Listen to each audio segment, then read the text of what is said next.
Haydn should never be predictable. Haydn should always be surprising.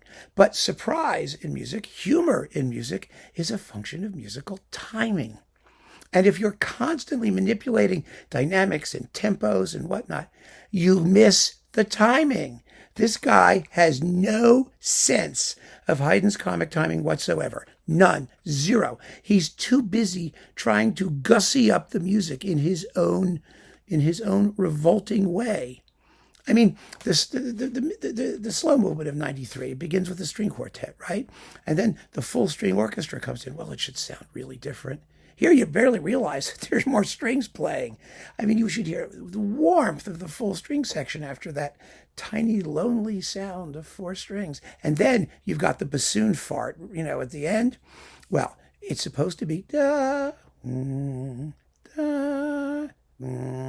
wow. It's got to be in tempo for it to be surprising.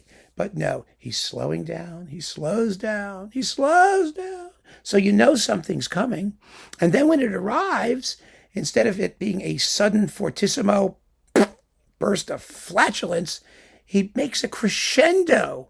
It goes, oh my God, it's horrible. I mean, it's ridiculous. It's not what Haydn wrote. And what Haydn wrote is almost always better, Mr. Fischer.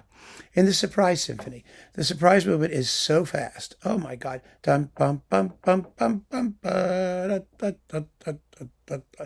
Way too quick. And the surprise itself, again, it should be a rich, full bang with a full note value. Here it's da, da, da, da, dum. Where's the surprise? There isn't one. It's not surprising. And 95 is the least popular of all the London symphonies. It's the one in the minor key. And it's a tough piece to do well because it's not like Beethoven's Fifth Minor. It doesn't stay in the minor. The minor key is more like a coloration. It's like spice, like flavoring. It's not supposed to be emotionally tragic or threatening. And in order to do it, in order to bring it off well, the piece needs to be really cohesive. It's written in a kind of jagged idiom so that those minor key, opening phrases really tell, really bite. But then it has to open up lyrically. This does not open up. Does not open at all. And the finale is a contrapuntal masterpiece. One of the great contrapuntal finales, excuse me, after Mozart's Jupiter Symphony. It should be absolutely thrilling in its contrapuntal clarity and buoyancy. You want to hear thrilling? Listen to Eugen Joachim with the Staatskapelle Dresden on Berlin Classics and compare it to this wet noodle of a performance. I mean, it's not terrible. I mean, at least because it's contrapuntal, at least he can't screw with it too much. But it could be so much more lyrical. There could be so much more contrast, so much more expressive nuance. These are such constipated performances. I'm so depressed. I really am. I'm sorry. I mean, I love this label. I love everything they stand for.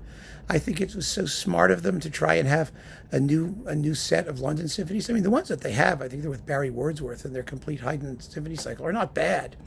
But, this, with the whole period instrument thing, it could have been wonderful. Could have been. But only if you use the right performing forces and you have a conductor who is not more interested in himself, in his, musico-autoerotic expostulations than in what Haydn actually wrote and what the music so obviously calls for. So, I don't have any hopes for this, and I'm sorry for that. I truly am. Keep on listening, friends. Thanks so much for joining me. Take care.